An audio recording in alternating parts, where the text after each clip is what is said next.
Μας λένε ότι τα έχουμε βρει λίγο έτοιμα στη ζωή μας, ότι είμαστε πλουσιόπαιδα και ταξιδεύουμε τον κόσμο με τα χρήματα των γονιών μας, ότι έχουμε πολύ ελεύθερο χρόνο, το οποίο μας επιτρέπει να κάνουμε και γυμναστική και τα έχουμε βρει εύκολα και διάφορα άλλα. Εγώ γεννήθηκα και μεγάλωσα στη Θεσσαλονίκη.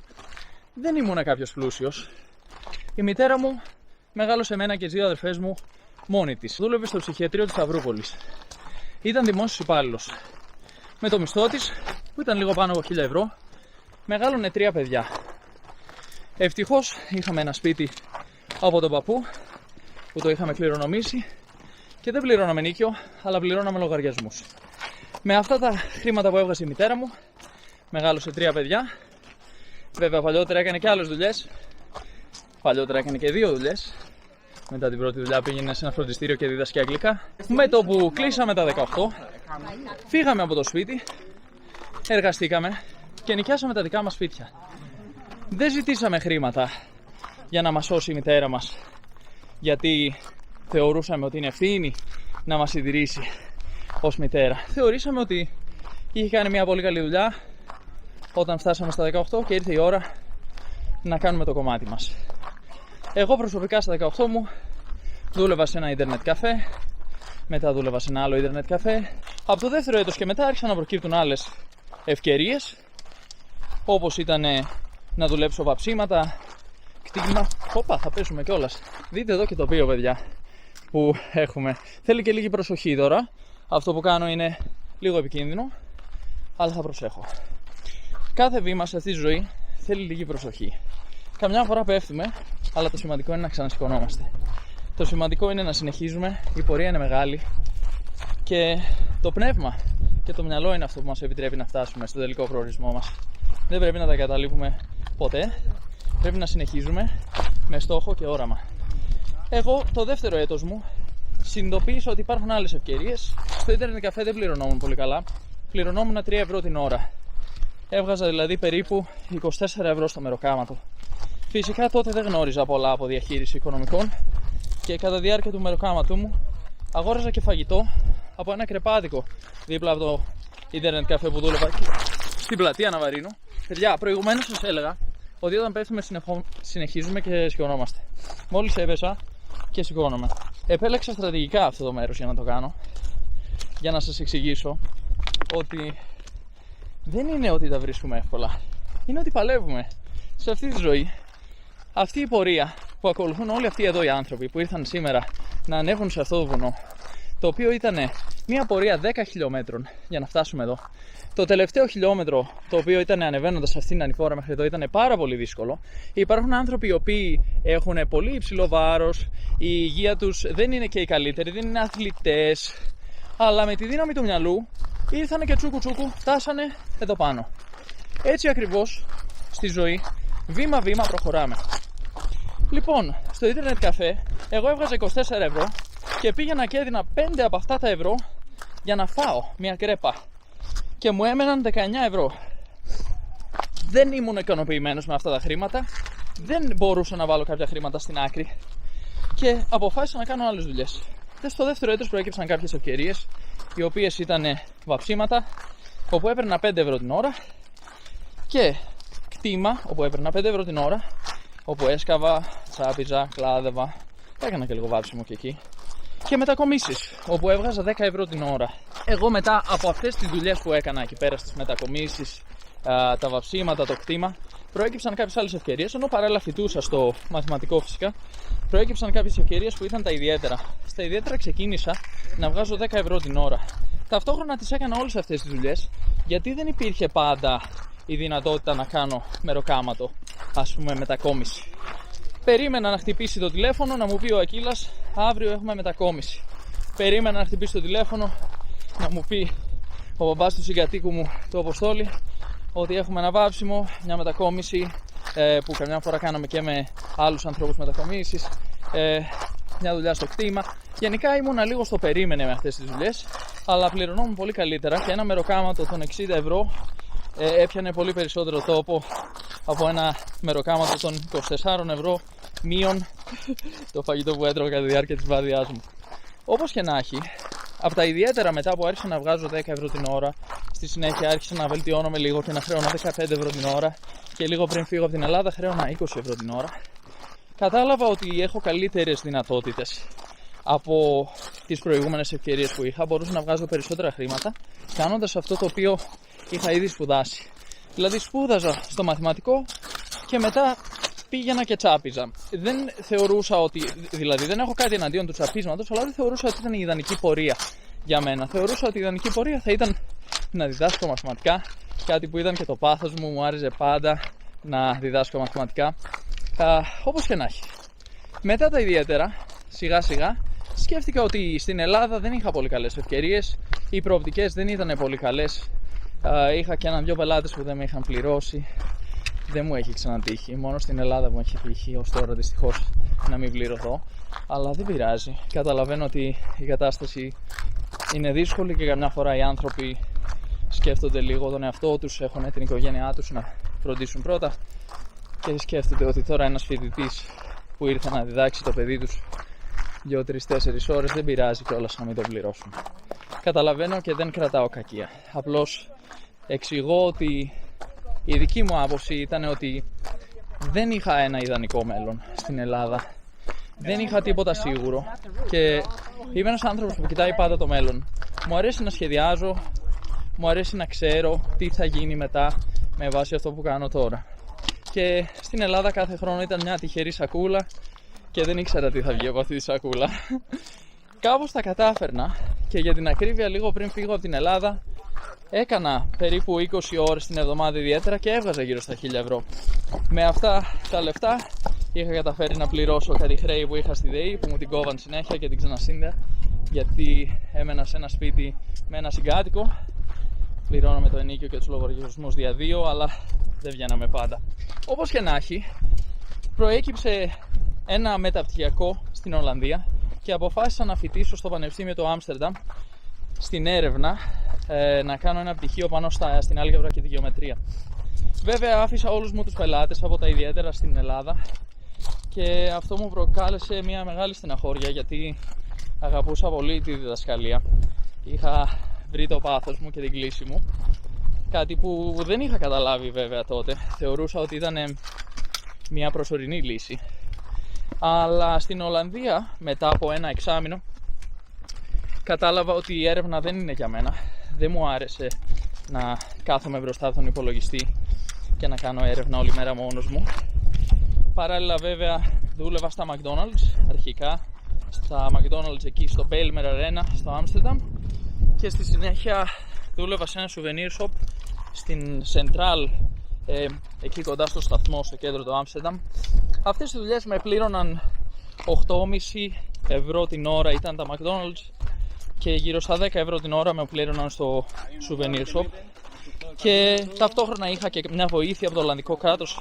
Χάρη στην εργασία μου δίναν ένα επίδομα φοιτητικό, με βοηθούσαν λίγο με το ενοίκιο, αλλά ευτυχώς δεν χρειάστηκε να ζητήσω βοήθεια από κανέναν, εκτός από οποιαδήποτε επιδότηση είχα πάρει, επιχορήγηση κλπ, τα οποία είχαν σχέση με την εργασία που πραγματοποιούσα και με τους μισθούς που είχα από τις εργασίες που πραγματοποιούσα.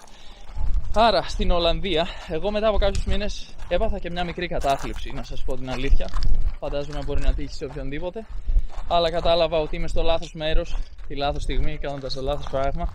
Και έτσι αποφάσισα να πραγματοποιήσω το πρόγραμμα PGCE στην Αγγλία, το οποίο ήταν ένα επιδοτούμενο πρόγραμμα και ακόμα είναι επιδοτούμενο πρόγραμμα, έχω μιλήσει γι' αυτό σε άλλο βίντεο, το οποίο σου επιτρέπει να εκπαιδευτείς ως καθηγητής και ταυτόχρονα σε πληρώνουν, εμένα τουλάχιστον με πληρώνανε 25.000 λίρες αφορολόγητα για 10 μήνες. Άρα εγώ έπαιρνα περίπου 2.500 λίρες το μήνα και λέω περίπου γιατί δεν το μοιράσαν δια 10, το κάνανε ας πούμε 2-2-2, μετά 4 και μετά πάλι 2-2-2 και είχε ένα μπόνους. Όπως και να έχει, περίπου 2.500 το μήνα με πληρώνανε, ενώ παράλληλα φοιτούσα στο πανεπιστήμιο στην Αγγλία για να εκπαιδευτώ ως καθηγητής στο πανεπιστήμιο του Portsmouth. Εκεί ήμουν όντως στο στοιχείο μου άρεσε πάρα πολύ αυτή η εμπειρία της διδασκαλίας. Όμως ταυτόχρονα μπορώ να πω ότι ήταν η πιο δύσκολη εμπειρία της ζωής μου. Είχα κάποια προβλήματα με τους ανθρώπους που ονομάζονται μέντορες εκεί, οι οποίοι είναι υπεύθυνοι σου και σου λένε τι πρέπει να κάνεις, σε παρακολουθούν στα μαθήματά σου και σου σε αξιολογούν σε κάθε μάθημα. Ταυτόχρονα έχεις εργασίες για το πανεπιστήμιο. Ήταν μια δύσκολη εμπειρία σίγουρα και μπορώ να πω ότι κινδύνεψα σε πολλά σημεία να έχω προβλήματα με αυτούς τους ανθρώπους οι οποίοι εισηγήθηκαν κατά μία έννοια στο πανεπιστήμιο για να πούνε ότι δεν κάνω καλή πρόοδο και ότι θα έπρεπε να κάνω πρόοδο πιο γρήγορα, πιο καλά και να είμαι πιο καλός στη δουλειά που κάνω. Εγώ δεν πτωήθηκα, παρόλο που οι 8 από τους 15 ήμασταν οι μόνοι που συνεχίσαμε, οι 7 παράτησαν το πρόγραμμα, ήταν αρκετά δύσκολο και για αυτούς. Δεν πτωήθηκα και παρόλο που οι μέντορες μου είπαν ότι δεν είμαι πολύ καλός, εγώ θεωρούσα ότι μπορώ να κάνω πολύ καλή δουλειά και στο τέλος του έτους πήγα και έκανα αίτηση σε 2 σχολεία. Το ένα ήταν το Stephen Pearce Foundation, που είναι ένα από τα καλύτερα σχολεία της Αγγλίας, στο Cambridge, και έκανα αίτηση επίσης σε ένα σχολείο που ονομάζεται Rochester Independent College, το οποίο είναι ένα σχολείο με οικοτροφείο. Έγινα δεκτός και στα 2 σχολεία και το Stephen Pearce Foundation, ενώ ήταν μια μοναδική ευκαιρία η οποία σίγουρα είχε ανεπανάληπτες προοπτικές εφόσον επέλεγα να πάω εκεί, ένιωσα ότι αυτό που θα μου τέριαζε περισσότερο ήταν το οικοτροφείο του Rochester Independent College. Για πολλούς λόγους ταιριάξαμε με τον ιδιοκτήτη, είχαμε παραπλήσει ιδιοσυγκρασία, δεν είχε στολές, ήταν πιο informal το περιβάλλον, πιο χωρίς έτσι. Δεν είχαμε κύριε, κυρία, ήταν πιο πολύ με το όνομά μου, αποκαλούσαν οι μαθητές, λέγανε Κωνσταντίνε, τι κάνεις. Μπορούσαν να έχουν βαμμένα μαλλιά, σκουλαρίκια, τατουάζ, ό,τι θέλαν. Και εγώ δεν είχα κανένα πρόβλημα ποτέ όσον αφορά αυτά τα πράγματα. Αισθάνθηκα ότι η ελευθερία που δίνουν στους μαθητές μου ταιριάζει και όντως ήταν μια υπέροχη εμπειρία ζώντας σε αυτό το σχολείο και ζώντας εντός του σχολείου, όπου είχαμε διαμονή πληρωμένη, ενώ ταυτόχρονα εργαζόμασταν σε αυτό το σχολείο. Εγώ εργάστηκα ως μαθηματικός εκεί και μετά από 1 χρόνο έγινα επικεφαλής του τμήματος μαθηματικών. Δηλαδή εκεί είχα υπό την ευθύνη μου τους υπόλοιπους καθηγητές των μαθηματικών, όλους τους μαθητές του σχολείου όσον αφορά τα μαθηματικά της εξετάσεις και ταυτόχρονα εντωμεταξύ, παιδιά, εδώ δυσκολεύει λίγο το πράγμα. Έχουμε μια απότομη κατηφόρα, αλλά τα καταφέρνουμε, γιατί όπως είπαμε, το θέμα είναι να προχωράμε στη ζωή μας βήμα-βήμα και αν προχωράμε βήμα-βήμα θα τα καταφέρουμε πάντα.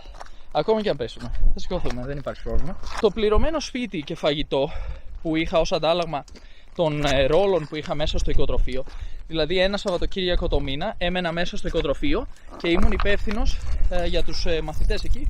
Φρόντιζα να μην γίνει κάτι, να μην πάει κάτι στραβά, μπορούσαν να έρθουν σε μένα για ό,τι χρειαζόντουσαν. Πήγαινα κάποιες εκδρομές μαζί τους όποτε χρειαζόταν. Πήγαινα από δωμάτιο σε δωμάτιο και τους έβλεπα να τους ελέγξω συγκεκριμένα ωράρια. Αυτό λοιπόν μου έδωσε ως αντάλλαγμα τη διαμονή μου και τη σύντηση εντός σχολείου. Παράλληλα, φοιτούσα στο Πανεπιστήμιο του UCL, όπου αποφάσισα να πραγματοποιήσω ένα μεταπτυχιακό στη διδασκαλία των μαθηματικών. Έκανα και μια συμφωνία με το σχολείο μου και ενώ αρχικά πλήρωνα εγώ το μεταπτυχιακό μου, γλιστράω, αλλά θα τα καταφέρω. Ενώ εγώ έκανα το μεταπτυχιακό μου στο UCL στην αρχή επιπληρωμή, πλήρωνα εγώ, πλήρωσα το πρώτο 1,5 χιλιάρικο από το μισθό μου. Στη συνέχεια έκανα μια συμφωνία με τους διευθυντές, η οποία ήταν ότι θα καθίσω παραπάνω στο σχολείο, γιατί ήταν πολύ χαρούμενοι με την δουλειά που παρήγαγα στο σχολείο, με τη δουλειά μου, και είπανε ok, θα πληρώσουμε εμείς το μάστερ σου, αλλά θέλουμε να καθίσεις για άλλα 2 χρόνια σίγουρα, να μας το υπογράψεις, γιατί υπάρχει μεγάλη κινητικότητα του εργατικού δυναμικού των καθηγητών στην Αγγλία και φοβούνται ότι θα χάσουν τους ανθρώπους τους οποίους θέλουν. Λοιπόν, οπότε μου πλήρωσαν στη συνέχεια το μεταπτυχιακό μου, αλλά αυτό δεν σημαίνει ότι όλα τα προβλήματα λύθηκαν. Εγώ μια φορά τη βδομάδα έπρεπε να παίρνω ένα τρένο το απόγευμα μετά τη δουλειά μου. Δούλευα στις 6 το απόγευμα και στη συνέχεια έπαιρνα το τρένο. Πήγαινα στο Λονδίνο το βράδυ, έκανα τα μαθήματά μου και γυρνούσα 11 το βράδυ πίσω στο σχολείο, κοιμόμουν και αυτό που συνέβαινε μετά είναι ότι είχα δουλειά για το σχολείο, ετοιμαζόμουν για το σχολείο, ξυπνούσα, δούλευα και συνεχιζόταν η ζωή μου έτσι. Είχα δουλειά για το σχολείο, είχα δουλειά για το πανεπιστήμιο και φυσικά αποφάσισα να γυμνάζομαι κιόλας και να μην τα αφήσω έτσι όπως τα είχα αφήσει προηγουμένως, όπου είχα παχυνεί πολύ, έπινα πολύ και είχα λίγο αφαιθεί όσον αφορά την υγεία μου. Γιατί δεν ήταν σωστό αυτό που έκανα στον εαυτό μου. Ένιωσα μεγάλο κακό ότι έκανα, αυτολύπηση, δεν μου άρεσε πώς φαινόμουν. Ένιωθα ότι είχα χάσει τον έλεγχο της ζωής μου. Και έτσι, μέσα σε όλα αυτά που συνέβαιναν, μαζί με τη δουλειά μου, με το μεταπτυχιακό μου, με τους μπελάδες, αποφάσισα να βάλω και το γυμναστήριο μέσα. Άρα, εντωμεταξύ κατάφερα να κάνω και μια συμφωνία, να φέρουν την Νίκη στο σχολείο να μένει μαζί μου μέσα στο διαμέρισμα. Τους είπα, κοιτάξτε, έχουμε μια σχέση για πολλά χρόνια, είναι σύντροφός μου, τα σχολεία γενικά το κάνουν αυτό. Είχαμε ήδη κάποιους άλλους οι οποίοι μένανε μαζί με το τέρι τους μέσα στο σχολείο και είπαν φυσικά θα κάνουμε το ίδιο και για σένα.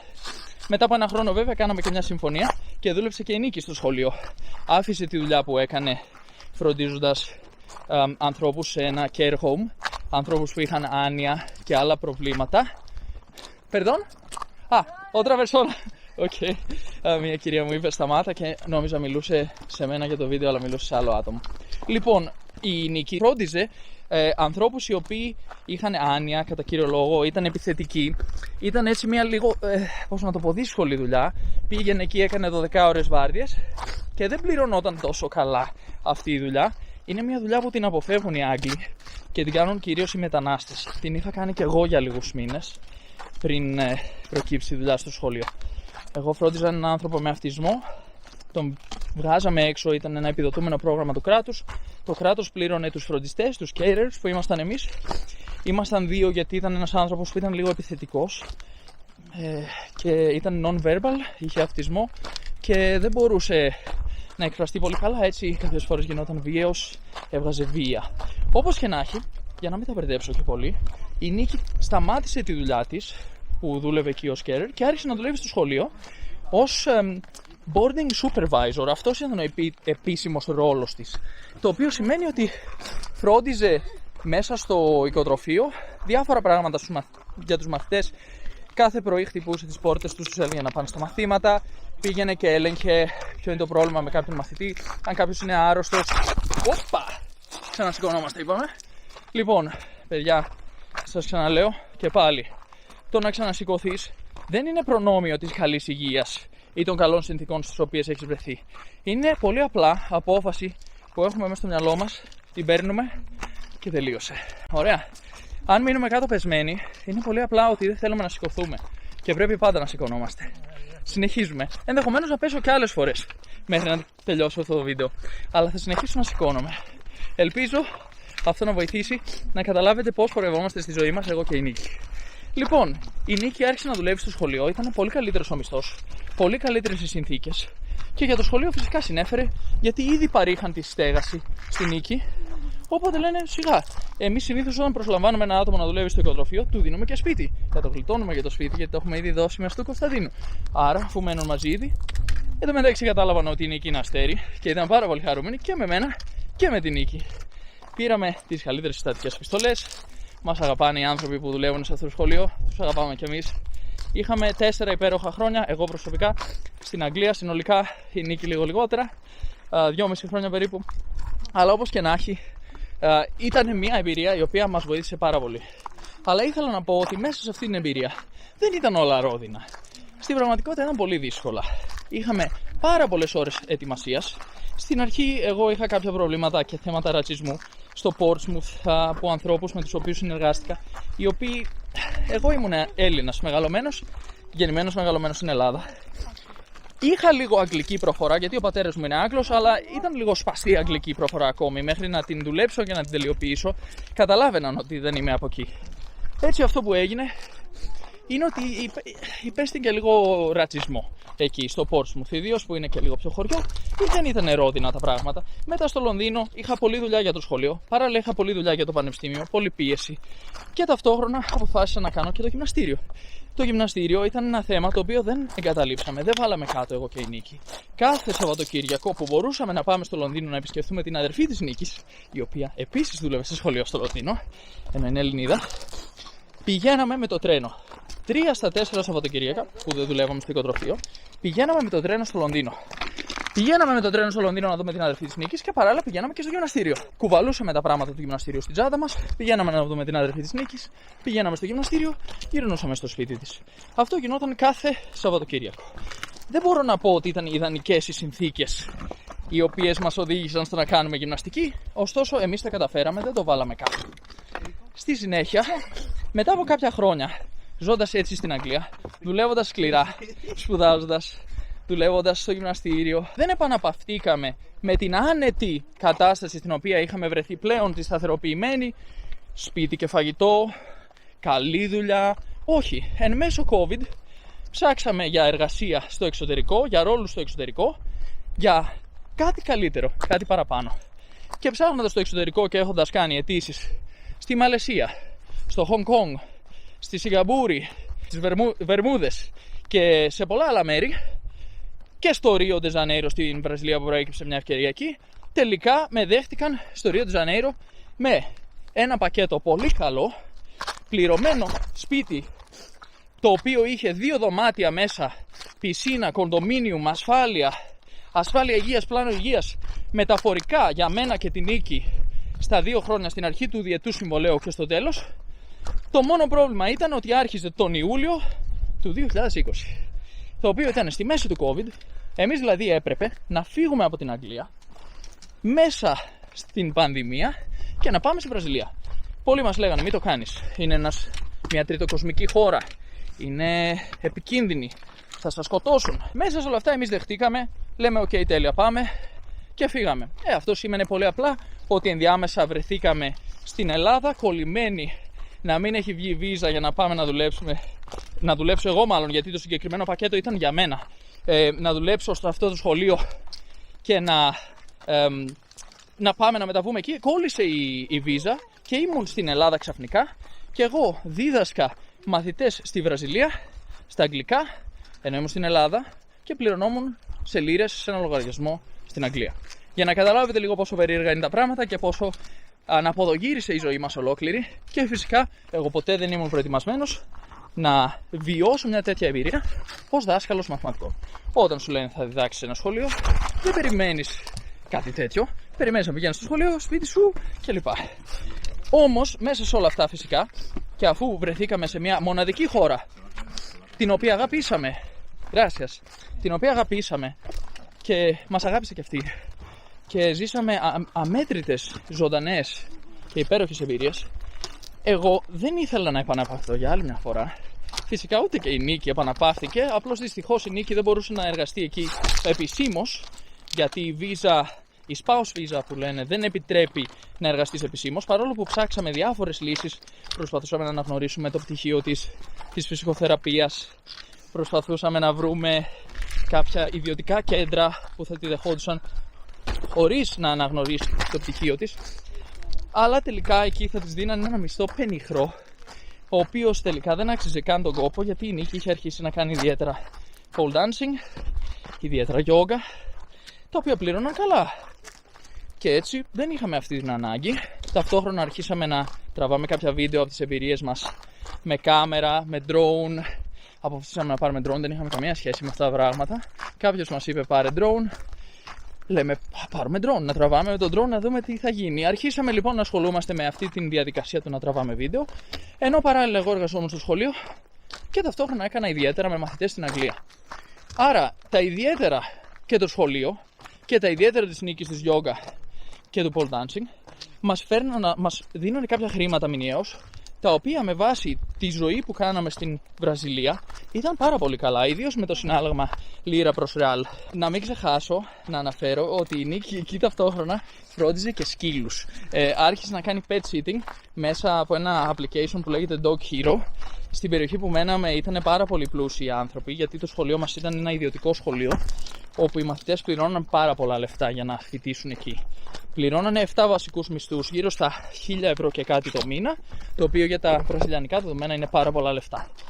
Βέβαια και στην Ελλάδα έχουμε σχολεία που χρεώνουν τόσο, τα αμερικάνικα κολέγια, ας πούμε, γερμανικό κολέγιο κλπ. Είναι περίπου τόσο, αλλά για τα βραζιλιανικά δεδομένα αυτά ήταν πολλά λεφτά. Στην περιοχή μας ζούσαν πάρα πολλοί άνθρωποι οι οποίοι ήταν πολύ εύποροι και είχαν πολλά σκυλιά τα οποία ήταν ακριβά. Κάναν 1.000, 2.000 ευρώ, κάποια παραπάνω και τα αγαπούσαν πάρα πολύ.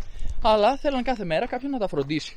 Έτσι, υπάρχει ένα application στο οποίο εργάστηκε η Νίκη που λέγεται Dog Hero, όπου φρόντιζε σκύλους. Και για κάθε σκύλο έβγαζε 10 ευρώ τη μέρα, κάποιες φορές παραπάνω γιατί είχε παραπάνω σκύλους. Κάποιες φορές της αφήνανε να σκυλί για παραπάνω μέρες, κάποιες φορές ήθελε μόνο βόλτα. Είχε πολλά πράγματα που έκανε εκεί η Νίκη ταυτόχρονα, τα οποία φυσικά ήταν λίγο παράνομα, γιατί απαγορευόταν με βάση τη βίζα της να το κάνει. Αλλά εντάξει, το κάναμε γιατί θέλαμε μία λύση. Θέλαμε μία λύση κιόλας για να εργάζεται διαρκώς η Νίκη, να μην σταματήσει να εργάζεται, γιατί ήθελε να εργαστεί και δεν της επέτρεπαν επισήμως να εργαστεί ως φυσικοθεραπεύτρια. Και είπαμε: ωραία, πάμε να το δοκιμάσουμε. Η Νίκη λοιπόν έκανε αυτές τις δουλίτσες. Εγώ ταυτόχρονα δούλευα στο σχολείο και στα ιδιαίτερα. Και φυσικά όποτε είχα ένα προφίλ στο SuperPro, όποτε μου έλεγε κάποιος θέλω ιδιαίτερο, έλεγα ναι. Ποτέ δεν είπα όχι σε κανέναν. Ακόμη και τις φορές που μου στείλανε μήνυμα μαθητές οι οποίοι δεν ήξερα καλά το αντικείμενό τους, εγώ τους είπα ναι. Και έκατσα και έμαθα το αντικείμενό τους. Το διάβασα, το σπούδασα. Κάθε φορά πριν το μάθημα ήμουνα απίστευτα αγχωμένος, αλλά τα κατάφερα. Λίγο λοιπόν τα άμαθα και όλα αυτά τα οποία δίδαξα. Στην πορεία κατάλαβα ότι τα ιδιαίτερα ήταν μια ευκαιρία η οποία ήταν πολύ καλύτερη από την ευκαιρία του σχολείου. Παρόλο που το σχολείο μας πλήρωνε για σπίτι, διαμονή, μεταφορικά, πλάνο υγείας κλπ. Κατάφερα με τα ιδιαίτερα με 20 ώρες την εβδομάδα, ενώ στο σχολείο ήμουνα 40 ώρες την εβδομάδα και ταυτόχρονα είχα ετοιμασία το απόγευμα κλπ. Κατάφερα με 20 ώρες την εβδομάδα να βγάζω περισσότερα χρήματα από όσα έβγαζα στο σχολείο. Και μάλιστα αρκετά περισσότερα σιγά σιγά. Γιατί μόλις είχα καλούς πελάτες, δούλευα με κάποια agencies ταυτόχρονα. Είχα καλούς πελάτες οι οποίοι πληρώνανε καλά ορομίσθια. Στην Αγγλία τα ορομίσθια για τους μαθηματικούς, φυσικούς, για οικονομολόγους κλπ. Είναι πολύ καλά. Και έτσι καταφέραμε σιγά σιγά να στήσουμε μια επιχείρηση εκτός σχολείου, η οποία φαινόταν να είναι σταθερή και να μας αποφέρει αρκετά καλά έσοδα, εισόδημα, για να μπορέσουμε να στηρίξουμε έναν διαφορετικό τρόπο ζωής.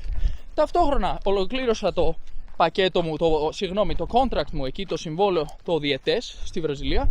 Μου δώσανε ένα bonus ολοκλήρωσης του συμβολέου, μου δώσανε πολύ καλές συστατικές επιστολές, ήταν πολύ χαρούμενοι με τη δουλειά που έκανα. Και έτσι έφυγα από αυτό το σχολείο και θα μπορούσα φυσικά να εργαστώ σε σχολεία του εξωτερικού. Θα μπορούσα να εργαστώ στο Hong Kong, στη Σιγκαπούρη, σε χώρες που πληρώνουν 60, 80, 100 χιλιάδες το χρόνο. Αλλά επιλέξαμε να ζήσουμε ελεύθεροι.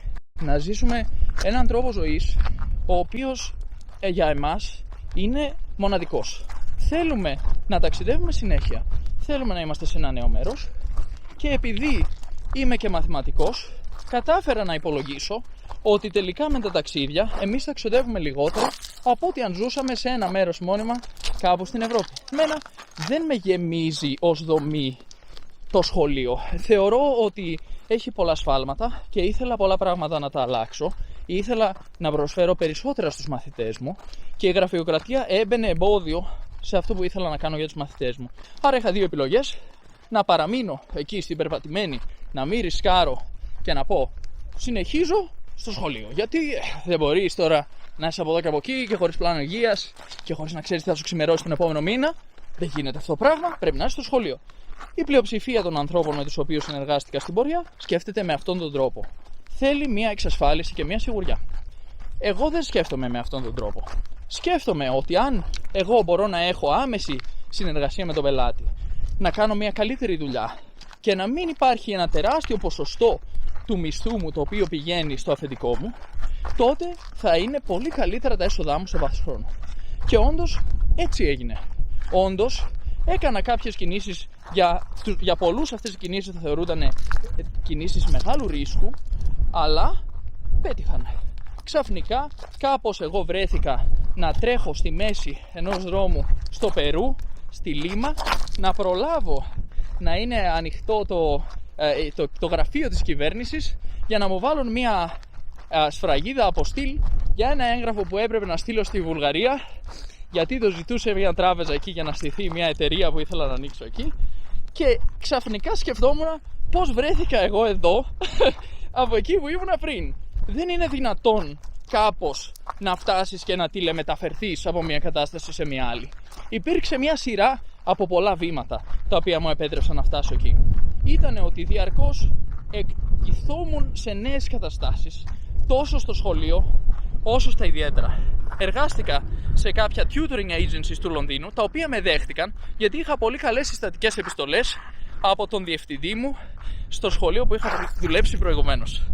Μετά οι μαθητές αυτοί δώσανε πολύ καλό feedback, είπαν ότι είμαι πολύ καλός καθηγητής και έτσι αυτό το tutoring agencies μου φέραν και άλλους μαθητές. Ταυτόχρονα, εγώ έκανα διαφήμιση, έκανα κάποια promotional video στο προφίλ μου στο ίντερνετ στο Superprof και ερχόντουσαν νέοι πελάτες. Τους άρεσαν τα βίντεο μαθηματικών που παρήγαγα, θεώρησαν ότι αχ τι ωραίο το βίντεο, ωραία τα λέει, θέλω να κάνω μάθημα μαζί του και στη συνέχεια άρχισα να σκέφτομαι πιο επιχειρηματικά. Δεν ήταν κάτι που έγινε διαμιάς. Οι γονείς μου δεν έχουν καμία σχέση με αυτά τα πράγματα. Τα χρέη ήταν τόσα πολλά που δεν μπορούσαμε να τα απεξέλθουμε. Η τράπεζα συνέχεια χτυπούσε το τηλέφωνο να μας πάρουν το σπίτι και αποφάσισε και η μητέρα μου να σηκωθεί και αυτή να φύγει. Και πήγε στην Αγγλία, όπου εργάστηκε ως carer, ως βοηθός ανθρώπων, όπως κάναμε προηγουμένως και όλοι μας, εγώ, η Νίκη, η αδερφή της. Και η μητέρα μου λοιπόν εργάστηκε και ακόμα εργάζεται ως carer στην Αγγλία, αλλά ταυτόχρονα είχε και μια τρέλα η μητέρα μου. Ήθελε να κάνει και ένα μεταπτυχιακό στη δημιουργική γραφή, ήθελε να κάνει και ένα διδακτορικό στη δημιουργική γραφή και τώρα διδάσκει στο πανεπιστήμιο στη Γλασκόβη και κάνει διάφορα άλλα προγραμματάκια on the side, αλλά ταυτόχρονα δουλεύει και σαν carer. Δεν πήγε στη Σκωτία επειδή και στην Αγγλία προηγουμένως γιατί ήθελε να αφήσει την Ελλάδα πίσω της κλπ. Ήταν κάποιες πιέσεις που δέχτηκαν οι γονείς μου και σίγουρα τα κατάφεραν και πάλι. Για άλλη μια φορά αποδεικνύεται ότι οι άνθρωποι οι οποίοι παλεύουν για ένα καλύτερο αύριο και προστατεύουν την οικογένειά τους, τη στηρίζουν, δεν τα αφήνουν όλα στον κόκορα κρινιάζοντας λέγοντας ότι η κατάσταση είναι πολύ δύσκολη. Και φυσικά οποιοδήποτε τώρα τους δει θα πει τα βγήκες από την Ελλάδα, τα βρήκες όλα ρόδινα. Παιδιά, δεν υπάρχει τίποτα ρόδινο σε αυτή τη ζωή. Εγώ δεν γνωρίζω ούτε έναν ο οποίος θα έχει βρει όλα ρόδινα και ήταν όλα έτοιμα, στρωμένα, τέλεια, σούπερ η ζωή του. Οι έρευνες δείχνουν ότι οι γονείς οι οποίοι έχουν χρήματα, γιατί δυστυχώς, μάλλον ευτυχώς, οι δικοί μου δεν είχαν, οι γονείς οι οποίοι έχουν χρήματα και τα δίνουν στα παιδιά τους, έτσι πάρτα και τους λύνουν τα εμπόδια, όλα τα εμπόδια περνάνε από πάνω, τα παιδιά τους γίνονται ανίκανα να ανταπεξέλθουν στις δυσκολίες της ζωής τους. Όσοι λοιπόν νομίζουν ότι όποιος έχει καταφέρει κάτι στη ζωή του είναι επειδή έλυσε τα προβλήματα ο γονιός του ή κάποιος άλλος, είναι πάρα πολύ λανθασμένοι. Και μάλλον πηγάζει σε μεγάλο βαθμό από το γεγονός ότι στην Ελλάδα κανείς δεν μιλάει για αυτά τα πράγματα. Στην Ελλάδα, παιδιά, εγώ ποτέ δεν άκουσα πώς μπορείς να φτάσεις από το Α στο Ω περνώντας από τα ενδιάμεσα βηματάκια. Και γι' αυτό είμαι εδώ, για να εξηγήσω σε όλους τους νέους, οι οποίοι διαρκώς ακούνε από όλους τους ανθρώπους, οι οποίοι θα έπρεπε να τους εμψυχώσουν, θα έπρεπε να τους πούνε τι πρέπει να κάνουν με τη ζωή τους, να μην το βάζουν κάτω, να μην αφεθούν και να μην σκέφτονται ότι η κατάσταση είναι τραγική και όλα καταραίουν γύρω μας, γιατί στην πραγματικότητα ζούμε καλύτερες εποχές από ποτέ. Ποτέ πριν στην ιστορία της ανθρωπότητας δεν υπήρχαν τόσοι Έλληνες στον κόσμο. Ποτέ πριν δεν βρισκόμασταν σε μια τόσο μεγάλη και ισχυρή δομή που ονομάζεται Ευρωπαϊκή Ένωση, όπου παίρνεις τη ταυτότητά σου, πας αύριο στη Γαλλία, Γερμανία, Αγγλία πλέον όχι λόγω Brexit, αλλά πας οπουδήποτε μέσα στην Ευρωπαϊκή Ένωση, Σκανδιναβία, όπου θέλεις, αύριο μετακομίζεις και πιάνεις δουλειά. Αυτό δεν συνέβαινε παλιά με τους Έλληνες, οι οποίοι περάσανε μικρασιατική καταστροφή, εμφυλίους, δεύτερο παγκόσμιο πόλεμο. Εμένα ο παππούς μου βρέθηκε επί 7 χρόνια σε στρατόπεδα συγκέντρωσης βασανιστήριων στην Αλβανία. Ο άνθρωπος σίγουρα δεν έζησε τις εποχές που ζούμε εμείς σήμερα. Παρ' όλα αυτά, εμείς κάπως πιστεύουμε ότι είναι οι χειρότερες εποχές που έχουμε ζήσει ποτέ και φροντίζουμε να το περάσουμε και στους νέους. Λέγοντας, τι να κάνεις, οι πολιτικοί μας τα τρώνε όλα. Ελπίδα δεν υπάρχει και όλα είναι χάλια. Για μένα, ξέρετε τι είναι το εγκληματικό σε αυτή την κατάσταση? Σκοτώνουμε την ελπίδα για ένα καλύτερο αύριο. Σκοτώνουμε τις ελπίδες και τις προοπτικές των νέων, αντί να τους δείξουμε ότι υπάρχουν αμέτρητες επιλογές. Ξεκινώντας πολύ απλά από το γεγονός ότι όποιος δεν το βάζει κάτω θα πετύχει. Όλοι. Εγώ δεν γνωρίζω ούτε έναν άνθρωπο, ούτε έναν, ο οποίος δεν το βάλε κάτω και δεν πέτυχε. Δεν το βάζεις κάτω. Η Joanne K. Rowling που έγραψε το Harry Potter την απέρριψαν πρώτα τουλάχιστον 20 εκδοτικοί οίκοι μέχρι να εκδοθεί αυτό το βιβλίο. Σου λέω άλλος, τα βρήκε έτοιμα, τα έγραφε ωραία η άτιμη. Πήγαινε από εκδοτικό οίκο σε εκδοτικό οίκο και της λέγανε πόσο χάλια γράφει. Η ίδια όμως έλεγε όχι, εγώ πιστεύω στον εαυτό μου, γράφω τέλεια. Και συνέχισε μέχρι να τη δεχτούν.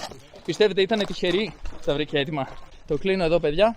Ελπίζω ότι αυτό το τεράστιο βίντεο που έγραψα σήμερα εδώ πέρα, που τράβηξα, να πιάσει κάποιο τόπο, να βοηθήσω λίγο κάποιους ανθρώπους οι οποίοι ακόμα είναι στις αρχές, δεν έχουν ίσως ακούσει αρκετά πράγματα σχετικά με την επιτυχία, σχετικά με τις ευκαιρίες που υπάρχουν στο εξωτερικό.